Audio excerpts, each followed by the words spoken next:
नमस्कार बच्चों, स्वागत है आप सभी प्यारे बच्चों का आपके अपने YouTube channel the universe physics classes bye Aman sir में। बच्चा, आज हम क्लास 11th का जो हम एक सीरीज़ चला रहे हैं कि यहीं से क्वेश्चन आएगा क्लास 11th का, जिसका एग्ज़ाम अभी जल्द होने वाला है। तो आज हम पार्ट 3 लेकर आए हैं आपके लिए। इसमें पार्ट 3 में हम लेकर आए हैं मॉडल सेट के कुछ questions.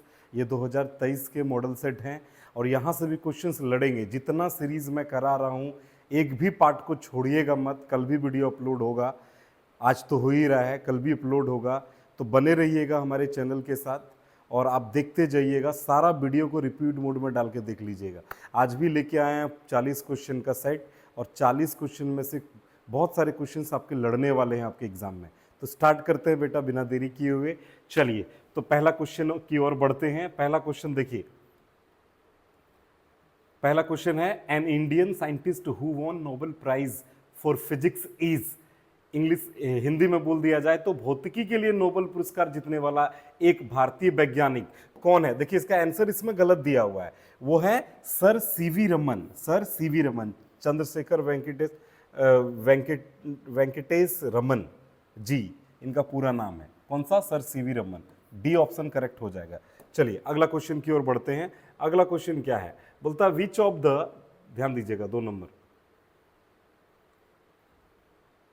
Which of the following is not a system of unit. इनमें से कौन सिस्टम ऑफ यूनिट नहीं है? Which of the following is not a system of unit, कौन नहीं है इनमें से? सिस्टम ऑफ यूनिट नहीं है, कौन नहीं है? देखिए बेटा, आज के टाइम पे हिंदी में बोला निम्नलिखित में से कौन इकाई प्रणाली नहीं है। देखिए बच्चा लोग, आज के टाइम पे चीजों को मेजर करने, जैसे दुकानदार के पास जाते हैं ना, बोलते हैं भैया 5 किलो चावल देना। ये किलो क्या है? किलो। केजी क्या है? केजी क्या है? किलोग्राम क्या है? ये यूनिट है, यूनिट। मात्रक है, मात्रक। क्या है? मात्रक है, मात्रक। तो बेटा आज ये कौन सा मात्रक है? ये वजन नापने का, द्रव्यमान नापने का कौन सा मात्रक है? कौन सा यूनिट है? ये है एसआई यूनिट। कौन सा? SI unit. एसआई से पहले 3 गो यूनिट और फेमस हुआ था पुराने टाइम में। एसआई आने से पहले कौन कौन से थे वो? सीजीएस था, एफपीएस था और एमकेएस था। तब बोल रहा है कि इसमें से कौन नहीं है? कौन सिस्टम ऑफ यूनिट नहीं है? एमकेएस तो है, सीजीएस भी है, कौन? एसआई भी है। डेसिबल नहीं है। तो इसका करेक्ट आंसर हो जाएगा डेसिबल। चलिए अगला क्वेश्चन की ओर बढ़ते हैं बेटा। बोलता है in SI system the fundamental units are. देखिए, ये बार बार हर सेट में क्वेश्चन आ रहा है। हिंदी में देखिए, बोलता है एसआई प्रणाली में मौलिक इकाइयां हैं। कौन मौलिक इकाइयां हैं? 7 गो मौलिक इकाइयां बेटा, 7 मौलिक इकाइयां हैं। कितने फंडामेंटल यूनिट है? 7 गो। जैसे बताए थे हम, दोबारा आज हिंदी में बता रहे हैं। पार्ट 1 पार्ट 2 में इंग्लिश में बताए थे, आज हिंदी में बता रहे हैं। पहला था हमारा दूरी, दूरी का मात्रक मीटर। दूसरा था हमारा क्या? द्रव्यमान, द्रव्यमान का मात्रक केजी, किलोग्राम। तीसरा था समय, समय का मात्रक सेकंड। चौथा था तापमान, तापमान का मात्रक केल्विन। पांचवा था विद्युत धारा, धारा का मात्रक एम्पियर। चौथा था पदार्थ की मात्रा का मात्रक मोल। और सातवां था ज्योति तीव्रता का मात्रक कैंडेला। ये 7 है, इसके अलावा कोई भी फंडामेंटल नहीं है। तो ऑप्शन कौन सा हो जाएगा? देखिए इसमें, देखिए फ्लक्स कहीं आता है क्या? फ्लक्स अभी कहीं जिक्र किए क्या जितना में हम बोले? नहीं। तो ऑप्शन कौन सा हो जाएगा? डी। डी कौन सा? बोलता है in SI system the fundamental units are. कौन फंडामेंटल यूनिट्स है? फ्लक्स हो गया तो ये होगा फंडामेंटल में होगा? नहीं, फ्लक्स का जिक्र नहीं किए। और चलिए, मीटर, न्यूटन, न्यूटन का जिक्र किए हैं सातों में? नहीं, तो ये भी नहीं होगा। Metre, kilogram, second, coulomb, coulomb का जिक्र किए? नहीं होगा, ये भी नहीं होगा। तो metre, kilogram, second, ampere, kelvin, mole and candela, ये सब का जिक्र किए। तो ऑप्शन नंबर ए इसका करेक्ट आंसर हो जाएगा। क्लियर है या नहीं है? चलिए आगे आगे अगला क्वेश्चन की ओर। बोलता है एक वाहन आधी दूरी v1 की चाल से और आधी दूरी v2 की चाल से तय करती है, उसकी औसत चाल क्या होगी? इंग्लिश में a vehicle travel half of the distance. Half the distance, देखिए बेटा, पूरा डिस्टेंस हम टोटल डिस्टेंस को s मान लेते हैं। कितना मान लेते हैं टोटल डिस्टेंस को? s। तो हाफ डिस्टेंस कितना हो जाएगा? s/2। बचा हुआ हाफ डिस्टेंस s/2। ये डिस्टेंस है, डिस्टेंस, डिस्टेंस, दूरी, डिस्टेंस है। क्लियर है? दूरी है। तो बोलता है एक वाहन आधी दूरी v1 की चाल से, और ये आधी दूरी कितने चाल से चल रहा है?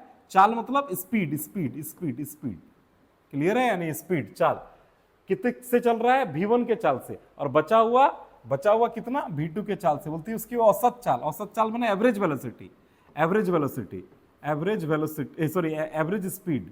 औसत चाल निकालने बोला। तो एवरेज स्पीड इक्वल टू होता है टोटल डिस्टेंस, कुल दूरी बटे कुल समय, टोटल टाइम। क्लियर है? डिस्टेंस तो दिया हुआ है, कितना है, आधी दूरी कितनी है, टोटल डिस्टेंस कितनी है, एस माना है हमने, लेकिन टाइम दिया है क्या? चलिए आधी दूरी के लिए मान लेते हैं T1 टाइम, यहां से यहां तक पहुंचने में T1 टाइम लगा और बचा हुआ आधी दूरी पहुंचने में T2 टाइम लगा। तो आपको टाइम पहले निकाल लीजिए, T1 T2 निकालिए। तो बच्चा टाइम कैसे निकलेगा, समझिए टाइम कैसे निकलेगा। देखिए स्पीड इक्वल टू क्या होता है, डिस्टेंस बाय टाइम, चाल बराबर क्या होता है, दूरी बटे समय। क्लियर है या नहीं? अरे टाइम चाहिए ना भाई, टाइम को इधर कर लीजिए, टाइम को इधर कर लीजिए, ये इधर जाकर मल्टीप्लाई में हो जाएगा और इसको मल्टीप्लाई में इधर भेजेंगे तो डिवाइड हो जाएगा। इधर क्या है ऊपर में डिस्टेंस, और इधर आकर क्या हो जाएगा, ये स्पीड क्या हो जाएगा डिवाइड में। तो अगर चाहिए आपको क्या टाइम, तो डिस्टेंस बाय स्पीड हो गया। मान लेते हैं T1 निकाल रहे हैं, तो T1 में डिस्टेंस कितना था, T1 यहाँ निकालना है, तो डिस्टेंस कितना है इसका S/2, और स्पीड कितना है यहाँ से यहाँ तक में, स्पीड कितना है V1, V1 100। तो क्या हो जाएगा T1 बराबर क्या हो जाएगा S/2 V1। क्लियर है या नहीं है? उसी तरह T2 निकालना है, तो T2 इक्वल टू क्या हो जाएगा, T2 इक्वल टू क्या हो जाएगा, क्या कहते हैं, हाँ डिस्टेंस बाय स्पीड।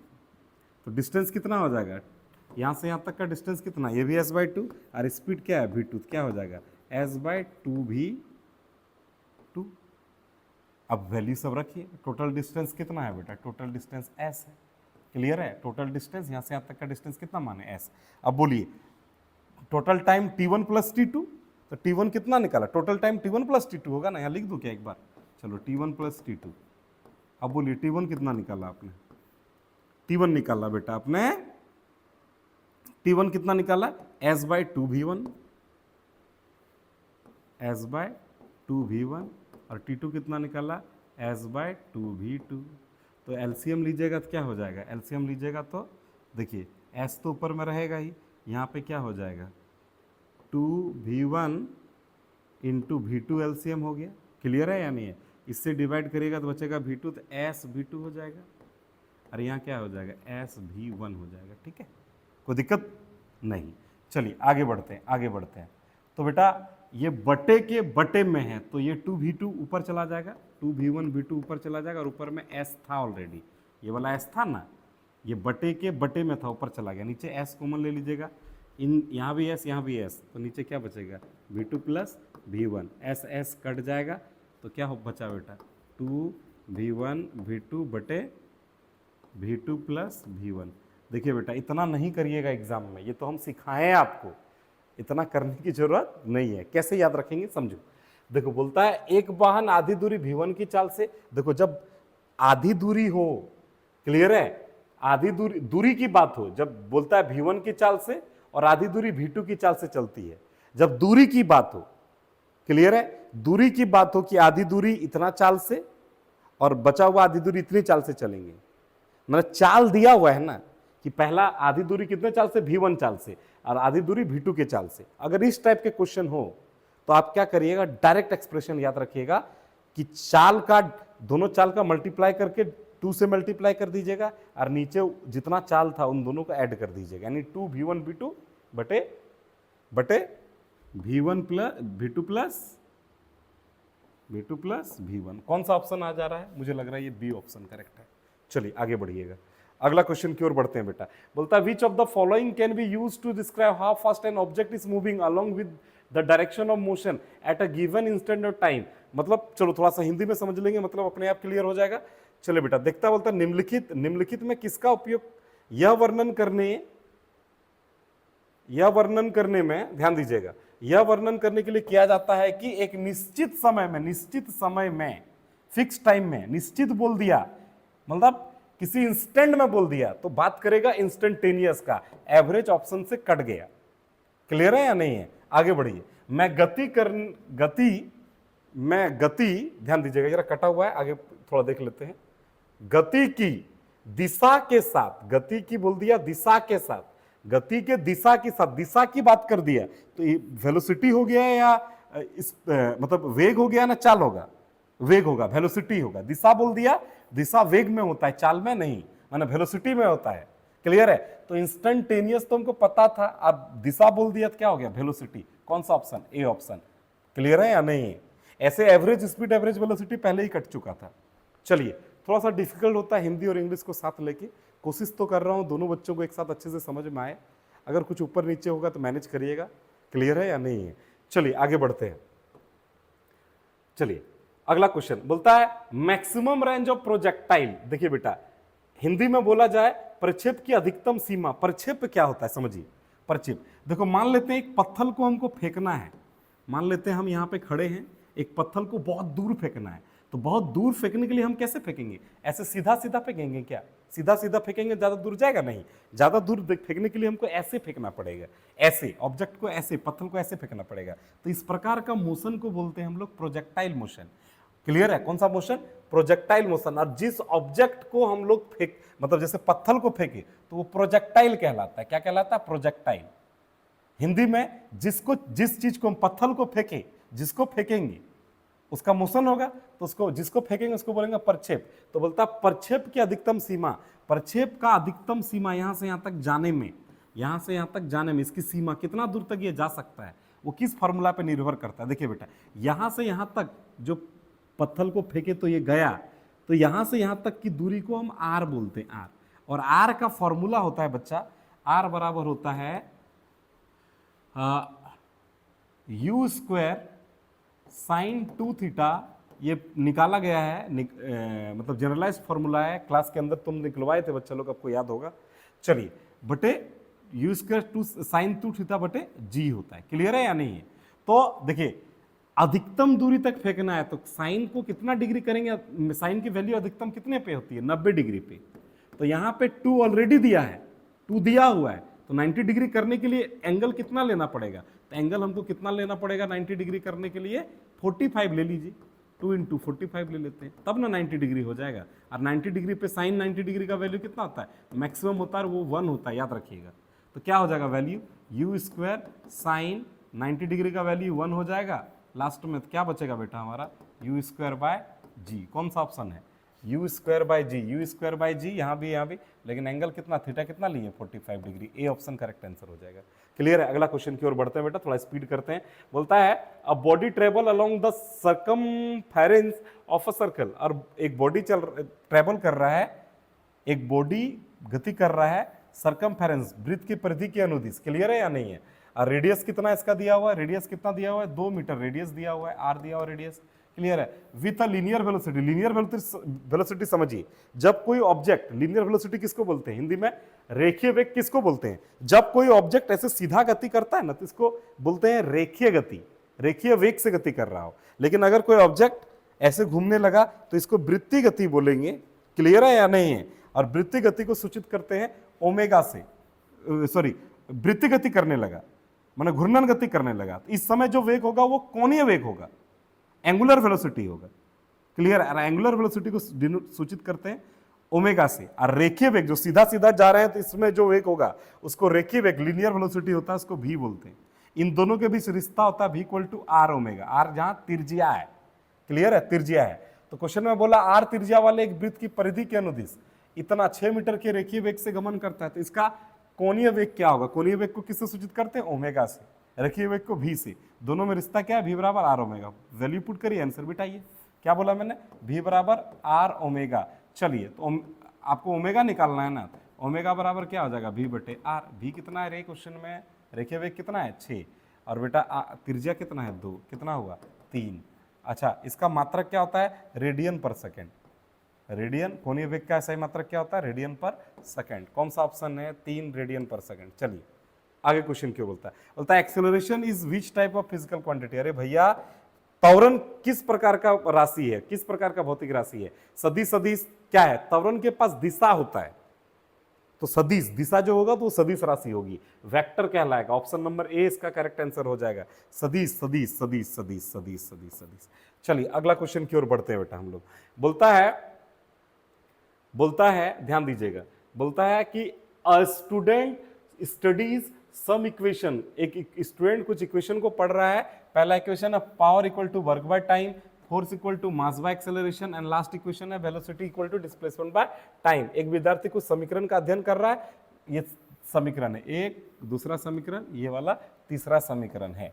क्लियर है? तो बोलता है इसमें सदिशों की संख्या कौन है। देखिए बेटा याद रखिएगा, सदिश वो होगा जिसके पास दिशा होगी। क्या होगी? दिशा होगी। सदिश वो होगा जिसके पास दिशा होगी। वेक्टर वो होगा जिनके पास डायरेक्शन होगा। और बेटा अदिश वो होगी, स्केलर वो होगा जिसके पास क्या नहीं होगा? दिशा यानी डायरेक्शन क्या नहीं होगा? नहीं होगा। इसके कुछ सदिश कौन कौन से हैं? सदिश है वेग, विस्थापन है, विस्थापन है, वेग है, त्वरण है, बल है, ये सब सदिश राशि है। क्लियर है? अदिश राशि में कौन कौन है? शक्ति के पास दिशा नहीं होता है। मेरे पास कितना शक्ति है उसका कोई दिशा होगा क्या? शक्ति है, कार्य है, समय है, ये सब का कोई दिशा नहीं है बेटा। चलिए तो समीकरण सब ढूंढिए। तो बोलता है शक्ति, कार्य, ये वाला ना शक्ति क्या सदिश राशि है? नहीं। यदि पहले वाला यदि सदिश नहीं मिला तब समीकरण में घुस के देखिए, कार्य भी नहीं है ना समय भी है, ये ऑप्शन कट गया। अब बल, बल बल के पास बल लगाते हैं, दिशा होता है ना, तो बल के पास दिशा होने के कारण बल सदिश राशि हो गई। अब बाहर में ही सदिश मिल गया, इसी के बराबर तो अंदर वाला है, अंदर ढूंढने की जरूरत नहीं है। क्या गो मिला सदिश राशि अभी तक? एक। अगला क्वेश्चन, वेग भी तो सदिश राशि है, क्या गो? दो गो। अब अंदर घुसने की जरूरत है क्या? नहीं। क्या गो? दो।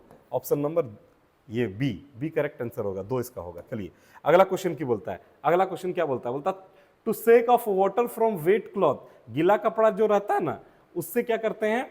सुखाने के लिए। It is common to give it a sudden jerk. हम आपको हिंदी में समझा देते हैं। बोलता है गीला कपड़ा को सुखाने के लिए, जैसे टॉवल कभी भींगा हुआ रहता है, उसको सुखाने के लिए अचानक झटका मारते हैं, जिससे क्या होता है? पानी सब घर के निकल, कुछ पानी का अंश जो होता है टॉवल से अलग हो जाता है। तो इसमें क्या बोला क्वेश्चन में?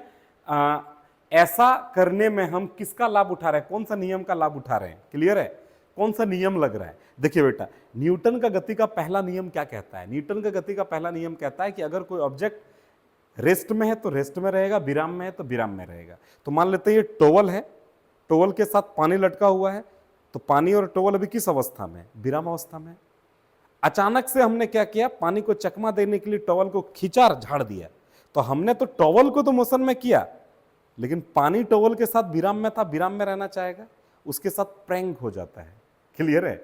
और पानी हमारा जैसे ही टॉवल को खींचे अचानक से, पानी तो विराम अवस्था में रहना चाहेगा, इस चक्कर में वो टॉवल से अलग हो जाता है। तो कौन सा गति का? न्यूटन की गति का पहला नियम का, Newton first law of motion का हम लोग लाभ उठा रहे हैं। ये ऑप्शन करेक्ट हो जाएगा। क्लियर है? न्यूटन की गति का पहला नियम। अगला क्वेश्चन की ओर बढ़ते हैं। बोलता है why we experience recoil in a gun after firing a bullet. Hindi में बोलेंगे गोली चलाने के बाद हम बंदूक के पीछे हटने का अनुभव करते हैं। आप देखते होंगे मूवी वगैरह में या सिपाही वगैरह कभी देखा होगा रियल लाइफ में, तो ऐसा ना हो कि आप रियल लाइफ में देखें, लेकिन आप यदि मूवी वगैरह में देखे होंगे तो आप क्या करता है बेटा? सिपाही लोग गन को शोल्डर में सटा के, वो जो उसका राइफल होता है ना, शोल्डर में सटा के शूट करता है। क्यों जानते हैं? जैसे ही बुलेट आगे निकलती है तो बुलेट मोमेंटम लेके आगे निकलेगी, गोली मोमेंटम लेके आगे निकलती है, तो मोमेंटम के कारण गन पीछे की ओर धक्का महसूस करता है। तो जितना तेजी मोमेंटम लेके बुलेट आगे निकलेगा, गोली आगे निकलेगा, उतना ही तेजी से गन पीछे आएगा। कौन सा ऑप्शन अब करेक्ट बैठेगा? पढ़ के देखिए, पढ़ के देखिए। गोली के पास शून्य रेखीय संवेग होता है, अरे ज्यादा रेखीय संवेग होता है, गोली के पास अधिक रेखीय संवेग होता है। हाँ, यही ऑप्शन सही लग रहा है। देखिए, क्योंकि गोली के पास कम रेखीय संवेग होता है, ये भी नहीं, लास्ट में नन ऑफ दीज है। तो ऑप्शन नंबर कौन सा? बी करेक्ट आंसर होगा बेटा, बी करेक्ट आंसर होगा। चलिए तो अगला क्वेश्चन की ओर हम लोग बढ़ते हैं। अगला क्वेश्चन क्या है बेटा हमारा? बोलता है the mass of a body is 2 kg। Weight मांगा है भाई, मास दिया और द्रव्यमान दिया है, भार मांगा है। तो बेटा देखिए, भार भार भार, वेट वेट वेट वेट, भार को सूचित करते हैं W से। W बराबर फॉर्मूला होता है mg, m माने द्रव्यमान, g माने गुरुत्वीय त्वरण। इसका वैल्यू कितना होता है गुरुत्व त्वरण का? 9.8 मीटर प्रति सेकंड स्क्वायर, ये होता है। m क्या है? द्रव्यमान। द्रव्यमान कितना दिया है? 2 kg। तो डबल मार दो, कितना हो जाएगा? 98 का डबल कितना हो जाएगा भाई? 196 नहीं हो जाएगा? एक अंक के बाद दशमलव लगा दीजिए। क्लियर? इसका मात्रक क्या था? केजी। यूनिट क्या मिल जाएगा बेटा? अच्छा चीज, भार निकाल रहे हैं ना, भार एक तरह का बल है। बल जैसे बल का सूत्र क्या होता है? बराबर ma, ए के जगह में यहाँ जी है, तो मात्रक उस तरह मत देखो, मात्रक इसका क्या हो जाएगा? न्यूटन। हम इतना न्यूटन का भार लगा रहे हैं। 19.6 कौन सा ऑप्शन हो जाएगा? ए करेक्ट आंसर हो जाएगा। चलिए अगला क्वेश्चन की ओर बढ़ते हैं। बोलता है पैसेंजर इन अ मूविंग बस is throne forward when the bus is suddenly stop. This is explained bye, देखिए बोलता है चलती बस में एक यात्री बस के अचानक रुकने पर आगे की ओर गिर जाता है। आप कभी बस में बैठे होंगे, बस स्पीड से चल रहा था, अचानक ब्रेक मारा तो आप आगे की ओर गिर जाते हैं। क्लियर है? तो ये किसके कारण होता है, किस नियम से ये समझा सकता है? अरे अभी तो बताया न्यूटन की गति का पहला नियम के हिसाब से। कैसे? जिसको जड़त्व का नियम भी कहते हैं। कैसे? न्यूटन का गति का पहला नियम क्या कहता है? अगर कोई वस्तु विराम अवस्था में तो विराम में रहेगा, और गतिशील अवस्था में है तो गतिशील में रहेगा बेटा। क्लियर है? तो चलती बस में आप जब आराम से बैठ के जब आगे की ओर जा रहे थे तो आपका शरीर भी बस के साथ क्या था, गति में था। अचानक ड्राइवर ब्रेक मारा, बस तो रुक गई, लेकिन आप रुके नहीं, आप आगे की ओर गिर जाते हैं। आपका शरीर तो गति में था ना, वो गति में ही रहना चाहेगा, इस चक्कर में आगे की ओर झुक जाते हैं। चलिए, तो न्यूटन की गति का पहला नियम के अनुसार ये हो जाएगा बेटा, मतलब by the Newton first law. Option number कौन सा? ये ए। चलिए अगला क्वेश्चन की ओर बढ़ते हैं। Conservation momentum in collision between particle can be understood. देखिए बेटा, बोलता है कणों के बीच टकराव में संवेग संरक्षण निम्न से समझा जा सकता है। कौन कौन नियम से संवेग संरक्षण को समझा जा सकता है? किसमें? टकराव में। देखिए जब दो, पहला तो एक चीज समझिए, न्यूटन की गति का पहला नियम तो समझा दिया आपको। अगर कोई वस्तु विराम में है तो विराम में रहेगा, गति में है तो गति में रहेगा। तो इससे इसका टकराव का और संवेग संरक्षण का कोई लेना देना है नहीं। तो न्यूटन का गति का प्रथम नियम तो, पहला नियम तो ये ऑप्शन हट गया। अब क्या ऊर्जा संरक्षण से कोई लेना देना है? तो ऊर्जा संरक्षण का यहाँ पे कोई लेना देना नहीं बैठ रहा है। क्लियर है या नहीं? क्लियर। अब आते हैं तीसरा आगे की ओर। क्या है? न्यूटन की गति दूसरा नियम। न्यूटन का गति का दूसरा नियम क्या कहता है? किसी वस्तु में संवेग में परिवर्तन की दर, the rate of change of momentum is directly proportional to the external force applied on the body. संवेग में परिवर्तन की दर आरोपित बाह्य बल के समानुपाती होता है। क्लियर है? इसमें संवेग का जिक्र है ना, संवेग संरक्षण का नियम यहाँ समझा जा सकता है ना। तो न्यूटन का गति का दूसरा नियम तो लगेगा, लेकिन केवल बोल दिया केवल न्यूटन का गति का दूसरा नियम लगेगा क्या? एक बार तीसरा नियम भी देखते हैं। तीसरा नियम कहता है प्रत्येक क्रिया के बराबर एवं विपरीत प्रतिक्रिया होती है। क्लियर है या नहीं? Every action has equal and opposite reaction, Newton का थर्ड लॉ कहता है। तो बोलता है कणों के बीच टकराव में एक्शन भी होगा और टकराने के बाद दोनों एक दूसरे से अलग होगा तो रिएक्शन भी होगा। तो दोनों नियम, न्यूटन की गति के दूसरे और तीसरे नियम दोनों से समझा जा सकता है। क्लियर है? डी ऑप्शन होगा इसका, बोथ न्यूटन सेकंड लॉ और थर्ड लॉ। उम्मीद करते हैं समझ में आ रहा होगा, मजा आ रहा होगा। चलिए अगला क्वेश्चन की ओर बढ़ते हैं। अगला क्वेश्चन कहता है a block of mass m is placed on a flat surface. Clear है? बोलता है एक ब्लॉक है, कोई ब्लॉक है, बक्सा है। क्लियर है? इसका मास कितना m, और इसको फ्लैट सरफेस में रखें। बोलता है is applied to move it parallel. इसको पैरेलली फोर्स अप्लाई कर रहे हैं, इसको पैरेलली मूव करने के लिए इधर फोर्स लगा रहे हैं। ठीक है? A force is applied to move it parallel to the surface. The friction force is developed is proportional to the, देखिए बेटा ये बॉडी है, ये बॉडी।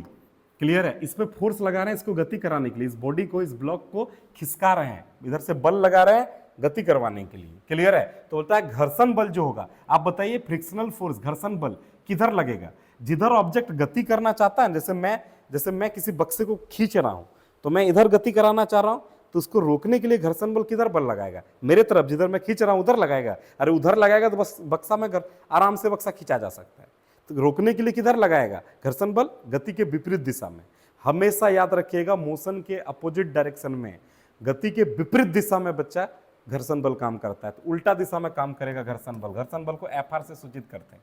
और समझिए घर्षण बल जो एफआर होता है, घर्षण बल जो फ्रिक्शन फोर्स जो होता है, वो अगर किसी वस्तु का द्रव्यमान, ब्लॉक का द्रव्यमान एम द्रव्यमान ज्यादा हुआ, द्रव्यमान ज्यादा, तो घर्षण बल उसको खिसकाना आसान होगा।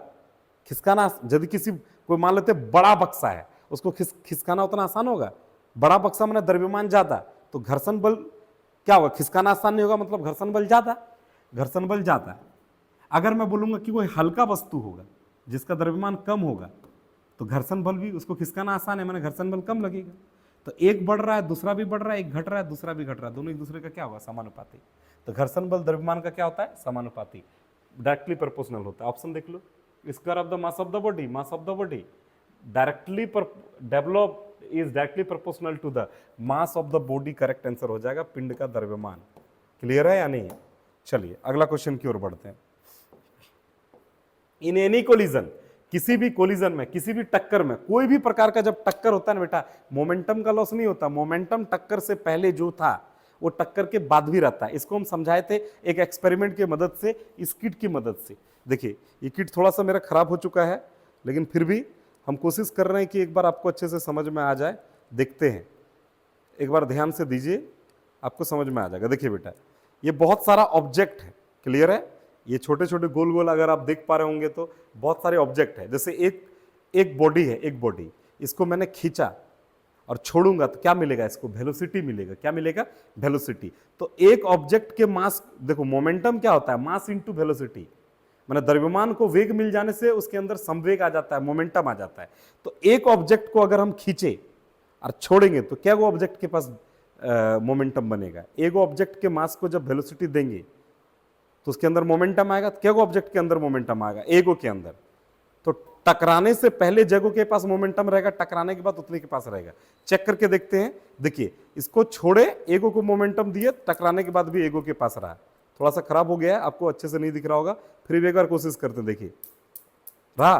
तो ये है संवेग संरक्षण का नियम कि टकराने से पहले जो मोमेंटम था और टकराने के बाद जो है वो वही रहेगा। तो बोलता है किसी भी प्रकार का कोलिजन क्यों ना हो, टक्कर क्यों ना हो, रेखीय संवेग हमेशा क्या रहेगा? संरक्षित होता है। क्लियर है? ये मोमेंटम हमेशा क्या रहेगा? कंजर्व रहेगा। क्लियर है या नहीं? चलिए आगे बढ़ते हैं, अगला क्वेश्चन की ओर देखते हैं। अगला क्वेश्चन कहता है potential energy equal to mass into potential energy equal to mass, खाली दे दिया और बोला हाइट। क्लियर है? हिंदी में स्थितिज ऊर्जा इक्वल टू द्रव्यमान खाली ऊंचाई। अरे भैया, पोटेंशियल एनर्जी पीई, स्थितिज ऊर्जा का फॉर्मूला क्या होता है? mgh, mass into acceleration due to gravity into height. तो कौन सा ऑप्शन हो गया? Acceleration due to gravity, acceleration gravitational acceleration, इसी को acceleration due to gravity GB बोलते हैं। हाँ या ना? कौन सा ऑप्शन? डी ऑप्शन हो जाएगा करेक्ट आंसर। चलिए अगला क्वेश्चन की ओर बढ़ते हैं बेटा। क्लियर है? 18 नंबर क्वेश्चन देखते हैं। बोलता है area under force displacement graph is. देखिए बेटा, एरिया अंडर द कर्व का फॉर्मूला होता है, याद करिए।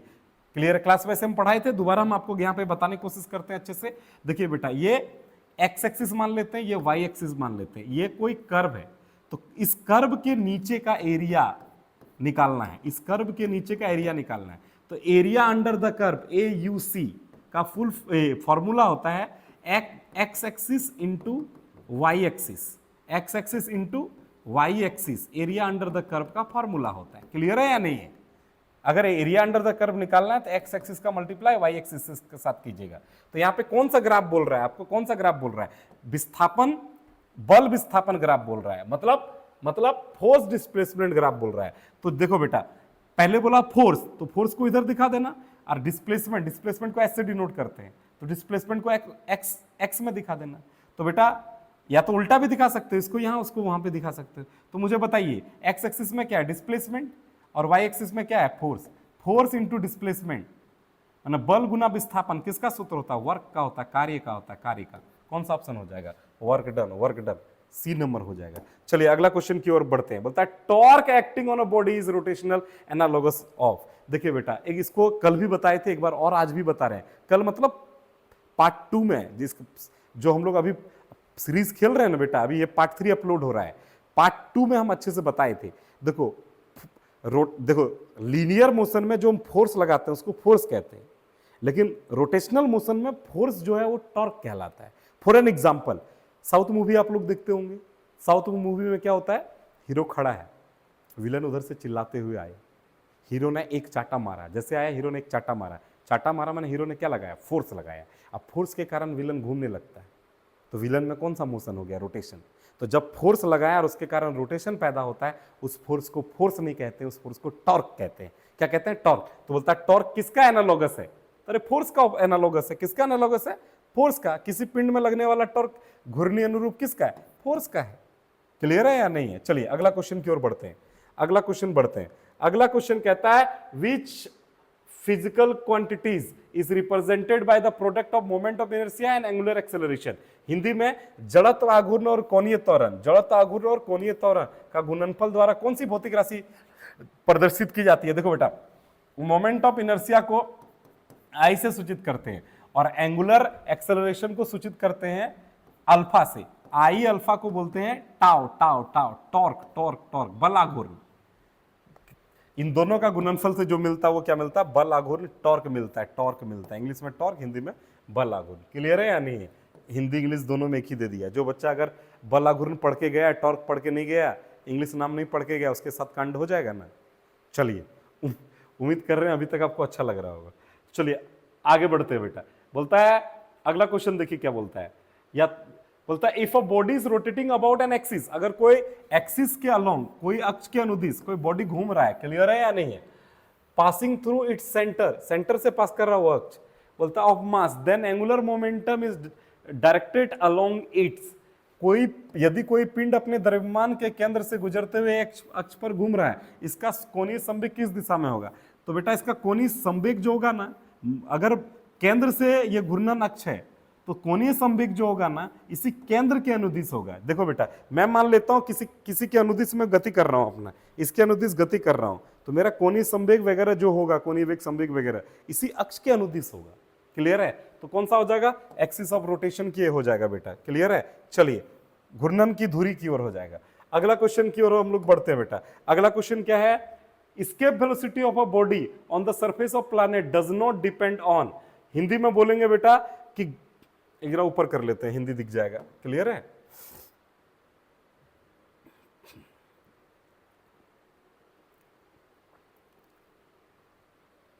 देखिए, बोलता है एस्केप वेलोसिटी, ध्यान दीजिएगा, बोलता है escape velocity of a body on the surface of a planet does not depend on. Clear है? किसी ग्रह की सतह पर पिंड की पलायन गति निर्भर नहीं करती है। देखो बेटा, किसी भी ग्रह, मान लेते पृथ्वी ये भी एक ग्रह है, तो पृथ्वी पर पलायन गति का फॉर्मूला, पलायन गति को VE से सूचित करते हैं, इसके वेलोसिटी इंग्लिश में इसको बोलते हैं। तो इसका फॉर्मूला होता है अंडर रूट जी, जी माने gravitational constant, universal gravitational constant, m mass of the earth और r radius of the earth. ये फॉर्मूला एक होता है। और एक फॉर्मूला होता है इसका V इक्वल टू होता है अंडर रूट 2GR, जी माने acceleration due to gravity, r माने होता है रेडियस ऑफ द अर्थ। तो बोलता है इन्हीं, देखो बेटा, इन्हीं चीजों पर ना डिपेंड करेगा पलायन गति, हाँ या ना? इन चीजों में ऑप्शन है क्या? देखो ना जरा, बोलता है कौन डिपेंड नहीं करेगा? ग्रेविटेशनल कांस्टेंट जी पे तो डिपेंड कर रहा है ना भाई, जी पे डिपेंड नहीं कर रहा है।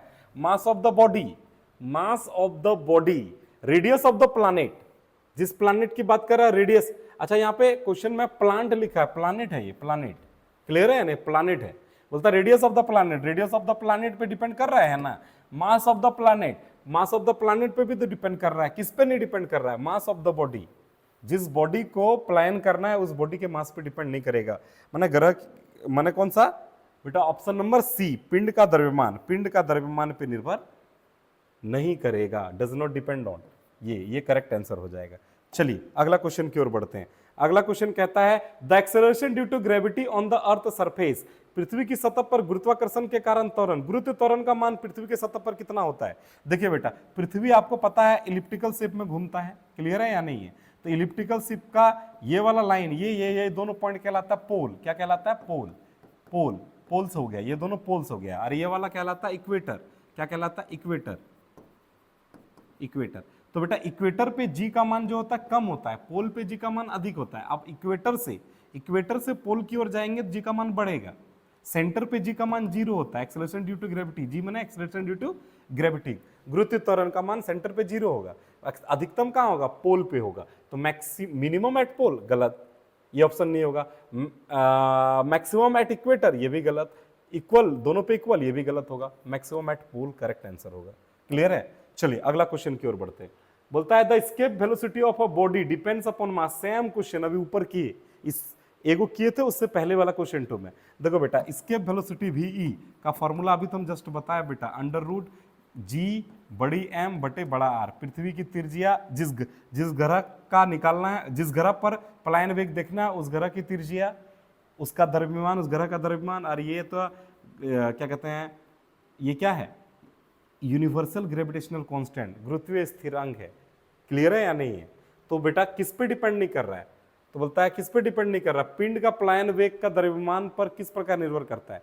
तो जिस वस्तु को पृथ्वी से पलायन कर रहे हैं उस वस्तु के द्रव्यमान पे कहीं जिक्र कर रहा है? द्रव्यमान पे कहीं जिक्र है? नहीं।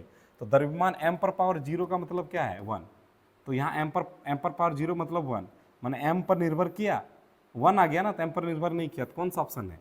ए करेक्ट आंसर हो जाएगा। चलिए, बोलता है hydraulic breaks works on on the principle of, देखिए बेटा, हाइड्रोलिक ब्रेक निम्न पर काम करता है, तो इसको याद रखना पड़ेगा आपको, पास्कल लॉ पे काम करता है। किस पे?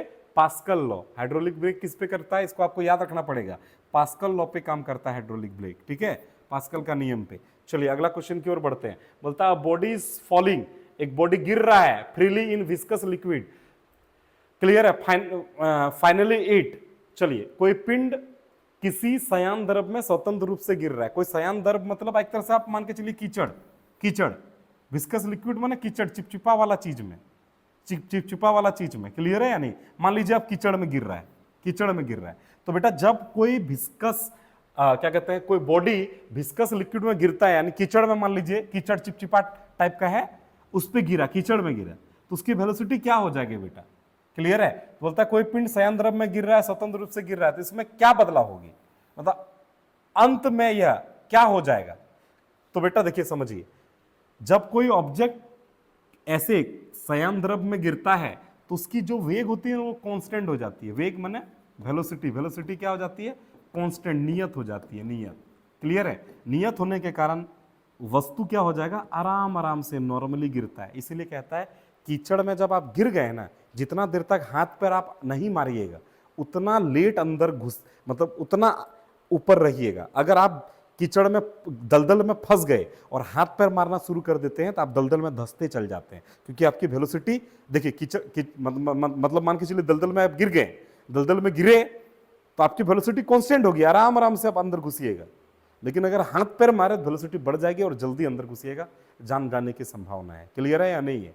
तो इसीलिए आराम से थोड़ा बॉडी को फैला के कोशिश करना है कि हमको रुकना है। क्लियर? अगर कभी कोई कीचड़ में ऐसा फंस गया तो विस्कस में कौन सा ऑप्शन पर परफेक्ट बैठेगा? देखिए, कोई पिंड किसी सयान द्रव, हम सयान द्रव को कीचड़ से समझा दिए, स्वतंत्र रूप से गिर रहा है, तो अंत में यह एक निरंतर वेग के साथ गिरता है। ये ऑप्शन सही हो जाएगा। घटते वेग के साथ नहीं गिरता है, बढ़ते वेग के साथ नहीं गिरता है, तरल पदार्थ में आराम करने के लिए आता है, ये भी ऑप्शन नहीं होगा। चलिए तो अगला क्वेश्चन की ओर हम लोग बढ़ते हैं। क्लियर है या नहीं है?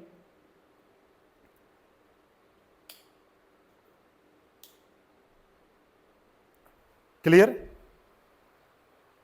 थोड़ा सा इन्वर्टर की प्रॉब्लम के कारण शटडाउन हो गया है। क्लियर है? उम्मीद करते हैं आप समझ पाए होंगे। चलिए देखते हैं, थोड़ा सा इसको सेटअप तो बदलना पड़ेगा। बहुत देर से लाइट का प्रॉब्लम चल रहा है ना। चलिए कंटिन्यू करने की कोशिश करते हैं।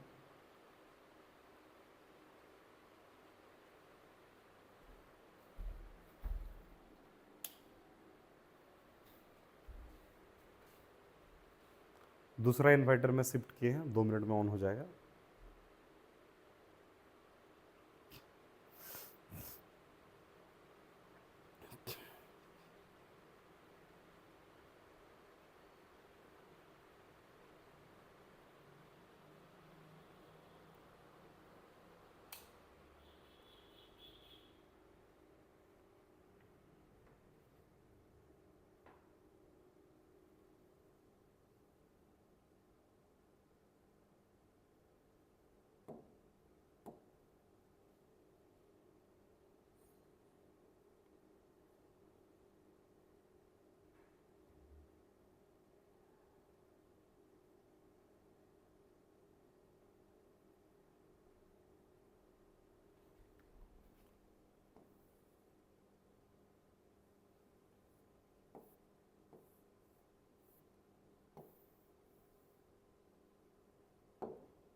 थोड़ा सा इन्वर्टर धोखा दे दिए, कोई बात नहीं, उम्मीद करते हैं ठीक हो जाएगा।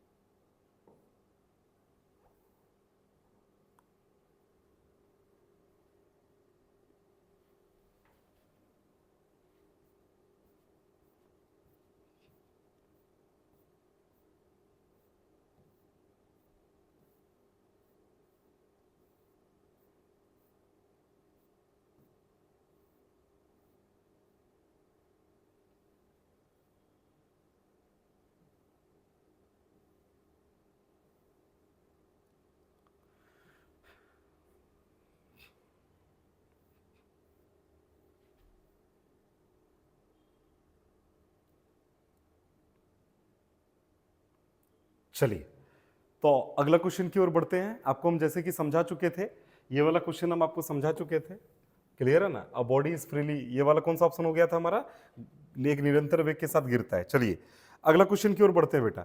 अगला क्वेश्चन क्या कहता है देखेंगे थोड़ा सा, क्लियर है। बोलता है the viscous force does not depend upon, viscous force किस पे डिपेंड नहीं करता है, सयान बल किस पे निर्भर नहीं करता है, वेग पे निर्भर किया।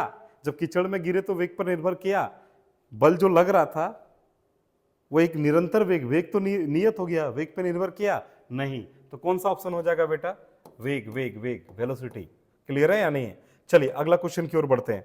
अगला क्वेश्चन क्या कहता है, the velocity up to which the flow of a liquid remain streamlined and above which it becomes turbulent it call. इसको याद रखना पड़ेगा, जिस वेग तक किसी द्रव का प्रवाह धारा रेखीय रहता है और जिसके ऊपर वह विक्षुब्ध हो जाता है कहलाता है, क्या कहलाता है, इसको याद रखना पड़ेगा बेटा, क्रिटिकल वेलोसिटी इसको कहते हैं, क्रांतिक वेग। इसको याद रखना पड़ेगा आपको, क्रांतिक वेग याद रखना पड़ेगा। चलिए अगला क्वेश्चन की ओर बढ़ते हैं। बोलता steel wire is loaded by 2 kg। एक स्टील वायर है, कितना से लोडेड है, 2 kg से लोडेड है। क्लियर है या नहीं है, 2 kg का वेट से लोडेड है। The radius of wire is double, wire की रेडियस डबल कर दिए, then the extension will become, उसका एक्सटेंशन क्या हो जाएगा। चलो हिंदी में, एक स्टील के तार पर 2 kg भार लदा दिया गया और यदि तार की त्रिज्या 2 गुनी कर दिया जाए तो उसका विस्तार हो जाएगा। उसका त्रिज्या 2 गुनी करेंगे तो उसका विस्तार क्या होगा। तो इसके लिए आपको चीजों को समझना पड़ेगा, इसके लिए आना पड़ेगा यंग्स मॉडुलस के सूत्र पर। यंग्स मॉडुलस, यंग प्रत्यास्थ गुणांक हिंदी में बोलते हैं। इसका फॉर्मूला होता है स्ट्रेस बाय स्ट्रेन,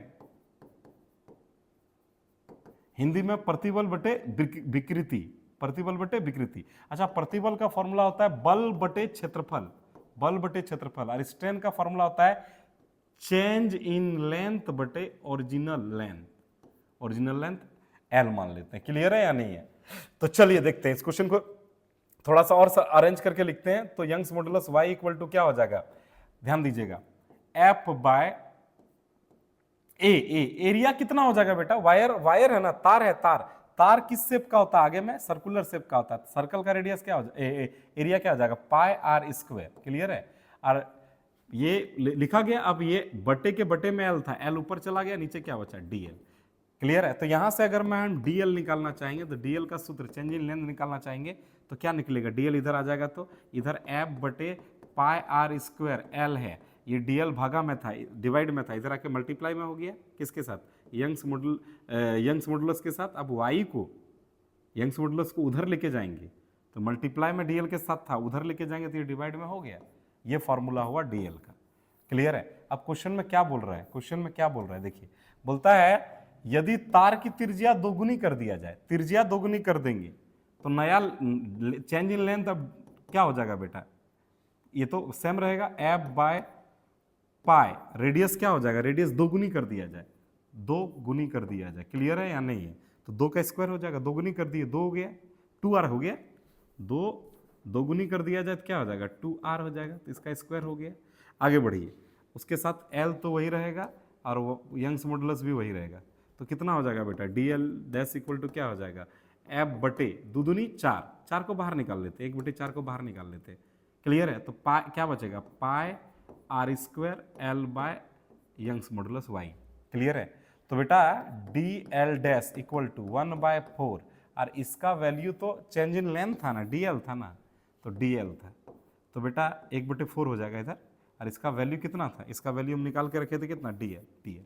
तो ओरिजिनल लेंथ का कितना गुना हो गया, तो 1/4 हो गया, 1/4 हो गया, 4th टाइम्स हो गया, 1/4 हो गया, 1/4 हो गया। क्लियर है या नहीं है। कितना हो गया चेंज लेंथ उसका, 1/4 हो गया। ऑप्शन नंबर क्या हो जाएगा बेटा, 1/4 हो जाएगा, सी ऑप्शन हो जाएगा। क्लियर है या नहीं है। उम्मीद करते हैं आपको समझ में आया होगा। चलिए तो 30 नंबर क्वेश्चन की ओर बढ़ते हैं हम लोग। क्लियर है। 30 नंबर क्वेश्चन क्या है हमारा, देखिए ध्यान दीजिएगा। बोलता है the best ideal black body is, बोलता है एक सर्वोत्तम आदर्श कृष्णिका। इसको समझिए, ब्लैक बॉडी, एक आइडियल ब्लैक बॉडी कब बनता है। देखिए बेटा, एक मान लेते एक कमरा है, चारों साइड से ब्लैक कलर कर दिए पूरे कमरे में, क्लियर है, और एक छोटा सा होल कर दिए जिससे लाइट जा सके, तो ये परफेक्ट ब्लैक बॉडी हो जाएगा। तो बेटा कौन सा ऑप्शन हो जाएगा, देखिए ना जरा, देखिए ना, खोखले बाड़े के अंदर काला हो गया और एक छोटा सा छेद हो गया, ये D D D correct answer हो जाएगा। क्लियर है या नहीं है? चलिए बढ़ते हैं अगला क्वेश्चन की ओर। तो बोलता है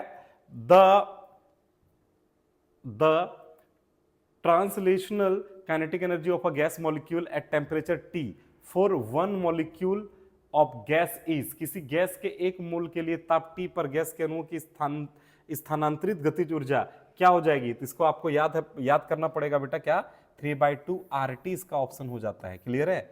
आगे की ओर बढ़ते हैं अगला क्वेश्चन की ओर। बोलता है which of the following parameters does not characterized the thermodynamics state of matter, निम्नलिखित में कौन सा पैरामीटर पदार्थ की थर्मोडायनेमिक स्थिति की विशेषता नहीं होती है? देखिए बेटा, इसके लिए फॉर्मूला क्या होता है? पीवी इक्वल टू क्या होता है? एनआरटी। तो बेटा ये P मने हो गया प्रेशर, V मने हो गया वॉल्यूम, R मने हो गया आपका जाके गैस कांस्टेंट, और T क्या हो गया? टेम्परेचर। तो बेटा टेम्परेचर पे डिपेंड तो करता है, वॉल्यूम पे डिपेंड करता है, वर्क नहीं, प्रेशर पे डिपेंड करता है। तो बोलता है कौन किस पे डिपेंड, डज नॉट, मतलब किस पे डिपेंड नहीं कर रहा है, तो कौन वाला ऑप्शन हो जाएगा हमारा? इन तीनों से परे कौन है? वर्क। तो इसका करेक्ट आंसर कौन सा हो जाएगा? वर्क। चलिए अगला क्वेश्चन की ओर बढ़ते हैं। बोलता है heat can not by itself flow from a body at lower temperature to a body at higher temperature. Heat low temperature से हाई टेम्परेचर की ओर फ्लो नहीं करता है, बल्कि किसे फ्लो करता है? जहां हाई टेम्परेचर रहता है वहां से लो टेम्परेचर की ओर जाता है। ये थर्मोडायनेमिक्स का सेकंड लॉ यही है। क्लियर है? तो इसका कौन सा करेक्ट आंसर हो जाएगा? Conservation of mass, conservation of momentum, first law of thermodynamics? नहीं, कुछ नहीं। तो कौन सा ऑप्शन परफेक्ट बेटा? इन तीनों में नहीं, second law of thermodynamics perfect answer है। क्लियर है या नहीं है? चलिए अगला क्वेश्चन की ओर बढ़ते हैं। देखिए ये बहुत लेंथी क्वेश्चन हो जाएगा, और वीडियो चूंकि लेंथी हो जाएगा तो इसका ऑप्शन आपको यहां याद रखना पड़ेगा। क्लियर है? कितना हो जाएगा इसका?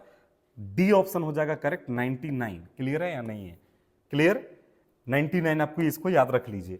चलिए अगला क्वेश्चन की ओर बढ़ते हैं। बोलता है according to the kinetic theory of gases at absolute zero temperature, बोलता है गैसों के गति सिद्धांत के अनुसार परम शून्य ताप पर क्या होता है जानते हैं बेटा? आणविक गति गैसों की रुक जाती है। क्लियर है या नहीं? कौन सा ऑप्शन? मॉलिक्यूलर मोशन स्टॉप हो जाता है। करेक्ट आंसर हो जाएगा सी। चलिए अगला क्वेश्चन की ओर बढ़ते हैं हम लोग। 4 क्वेश्चन और बचे हुए हैं बच्चा, देख लीजिए फटाफट। बोलता है in gases a sound wave is, गैसों में ध्वनि तरंग होती है। देखिए बेटा दो ही प्रकार की तरंगे होती है, एक अनुदैर्घ्य तरंग होती है और एक होता है अनुप्रस्थ। तो बेटा जो साउंड वेव होता है ना, वो होता है अनुदैर्घ्य तरंग, मतलब लॉन्गिट्यूडनल ओनली। लेकिन अगर लाइट बोल देता, कल वाला पार्ट में देखे होंगे, लाइट बोल देता तो होता वो केवल अनुप्रस्थ होती। क्लियर है या नहीं है?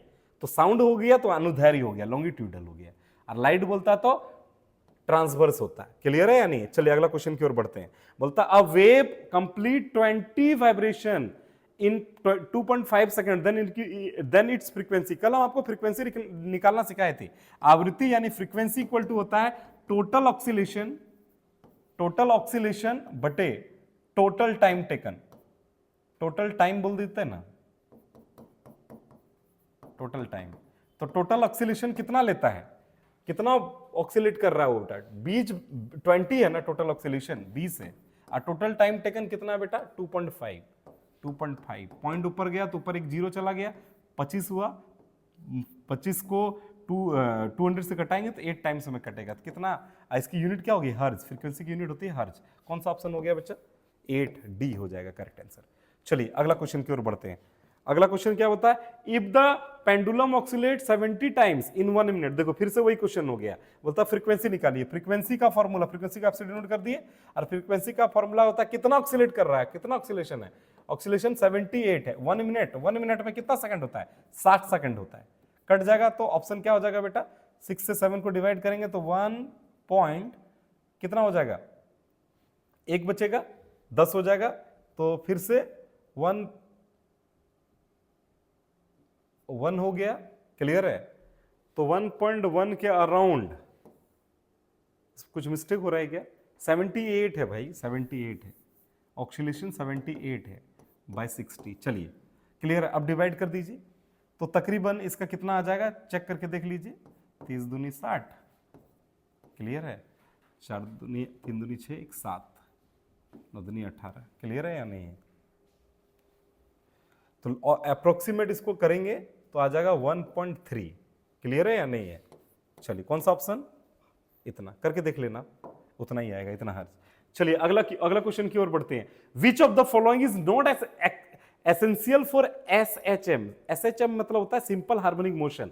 बोलता है निम्न में से कौन सा सरल आवर्त गति के लिए आवश्यक नहीं है? तो इसको आपको याद रखना पड़ेगा बेटा। देखिए, विच of the following is not essential for SHM? SHM के लिए ये सारे एसेंशियल हैं, सिर्फ कौन नहीं है? ग्रेविटी एसेंशियल के लिए इंपॉर्टेंट, SHM के लिए इंपॉर्टेंट नहीं होता है। बाकी सारा ये होता है, क्या कहते हैं, इनके लिए जो होता है एसेंशियल है। किसके लिए? सिंपल हार्मोनिक मोशन के लिए। ये सारे restoring force, inertia, material medium सब जरूरत है, सिर्फ क्या नहीं है बेटा? ग्रेविटी नहीं है। याद रखना पड़ेगा आपको, गुरुत्वाकर्षण। चलिए अब लास्ट क्वेश्चन बढ़ते हैं, लास्ट बट नॉट लीस्ट। क्या है बेटा? बोलता है the restoring force acting on the particle executing SHM। बोलता है SHM में क्रियान्वित करने वाले कण पर प्रत्यानयन बल कार्य करता है। तो लास्ट के लिए ऑप्शन आपको देखिए बेटा, इसमें आपको एक फॉर्मूला याद रखिए। जैसे इसको आप प्रत्यानयन बल को ऐसे समझ सकते हैं, स्प्रिंग पर लगने वाला बल को। तो इसका फॉर्मूला है, प्रत्यानयन बल का फॉर्मूला F इक्वल टू होता है -kx होता है। क्लियर है? तो किस पे डिपेंड कर रहा है ये? किसके, मान लेते हैं इसको कांस्टेंट मान लेंगे, तो किसके समानुपाती हो जाएगा? x होता है विस्थापन दूरी। तो बेटा ऑप्शन देखिए कुछ ऐसे मिलता जुलता है, विस्थापन से स्वतंत्र है? नहीं, इस पे डिपेंड कर रहा है। तो विस्थापन के समान दिशा में निर्देशित, विस्थापन के विपरीत में अनुपाती, विस्थापन के सीधे अनुपाती मतलब बेटा directly proportional to the displacement, ये हो जाएगा। अगर इसको कांस्टेंट मान लेंगे तो फोर्स, इसको कांस्टेंट मान लेंगे तो फोर्स डायरेक्टली प्रोपोर्शनल टू हो जाएगा x हो जाएगा। क्लियर है? x माने डिस्प्लेसमेंट। क्लियर है ना? ऑप्शन नंबर 40 का ऑप्शन नंबर ए। देखिए थोड़ा सा स्पीडली में कुछ आगे पीछे यदि हो जाए तो उसके लिए माफी दीजिएगा। क्लियर है? उम्मीद करते हैं कि बहुत अच्छा लगा होगा वीडियो और अपना बेस्ट दिए हैं। अगर आपको वीडियो अच्छा लगा तो, और इसका पार्ट 1 पार्ट 2 नहीं देखे हैं तो प्लीज पार्ट 1 पार्ट 2 भी देख लीजिएगा। क्लियर है? आपके एग्जाम के लिए यहीं से क्वेश्चंस आएंगे, बहुत जरूर, मतलब बहुत ही ज्यादा इंपॉर्टेंट है। अभी कुछ पार्ट और अपलोड होगा, सारे पार्ट को देख के जरूर जाइएगा। चलिए, थैंक यू।